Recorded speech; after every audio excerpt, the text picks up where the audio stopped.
In this video, we are going to dive into how to create a new quiz and take a look at some of the new question types and how they function.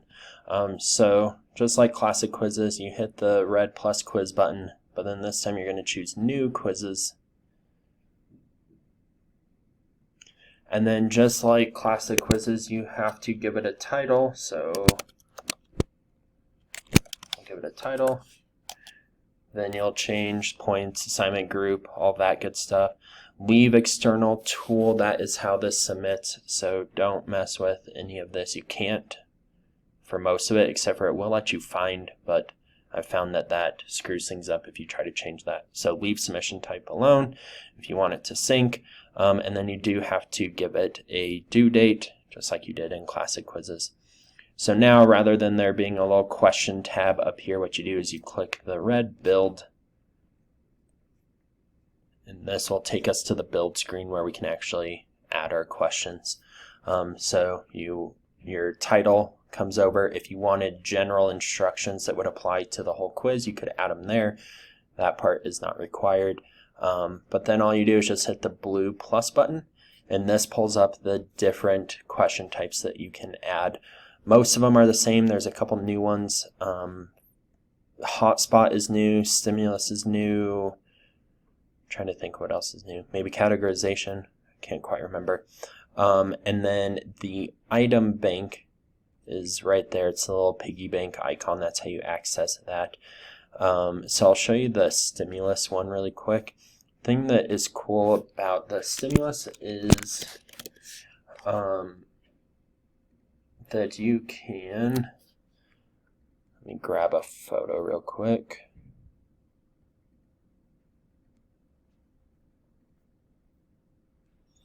So you can add a image, graph, anything like that then multiple questions could apply to.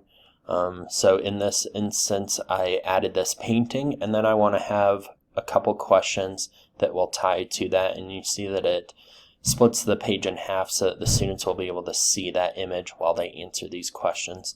So then I could add, no, I won't do matching. I could add a multiple choice question, and then I could add more and more questions by clicking attach question. So you could add as many questions, and they could all be different question types that would apply to that one image there. What else? Oops. Okay, I'll do fill in the blank. So if you put a question title, that part isn't visible to the students. This would just help you with your organization. A question stem is also optional, but the statement right here is where you would type whatever your question that you wanted or sentence that you would want fill in the blank. So if I wanted this to be the word that was the blank, I type it out like I just did, and then I highlight the word this, and then I hit enter. You'll see now it created that as the blank. And then I can choose if I want it to be a drop down, a word bank, or just an open entry. If I keep it on open entry, then I can also change if the text needs to be exact or somewhat close. So kind of nice options there. Then I could just keep going. And then I do the same thing. So I type out the sentence, then I highlight the word, then I hit enter, and it creates another blank for that. And then I could create a word bank. If I wanted to add it to an item bank, then I could do it there. If I wanted to align it to outcomes, I have that option as well. I can change the points. So some of it is very similar to classic quizzes, just in a new format. What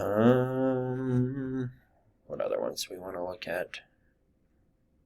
One heads up with matching and ordering, I think those are the two main ones that have this little hiccup. So if you create a matching question, and let's say, I don't know, there's 20 options here. If a student gets 2 of them wrong, it marks the whole question wrong. So just be aware of that they have to have 100% correct to get the question correct. You can add distractors that don't apply to any of it. Some of the other settings that you're used to in classic quizzes, like being able to randomize the question order and the answer order, is still there. It's just in a different area. It's under the Settings tab. So if I click on Settings, then there's a lot of those features that we're used to seeing. Reports would pull up once students actually start submitting that quiz. Moderate is where, if I had students in this course, I'd be able to see them and I could assign specific things to students, like changing their time limit or their number of attempts. So that would all be done from this moderate page. Once you've created multiple questions, you can reorder them over here on the side. So I could change these around. You can also reorder things on the actual quiz as well by clicking on that little grid. If you want to duplicate a question, it's this little 2-page with a plus icon. If you need to edit it, it's the pencil icon. And then there is not any save button, so it is just automatically saving as you're going. This return button, just a heads up, takes you all the way back to the original quiz page, so just watch out for that.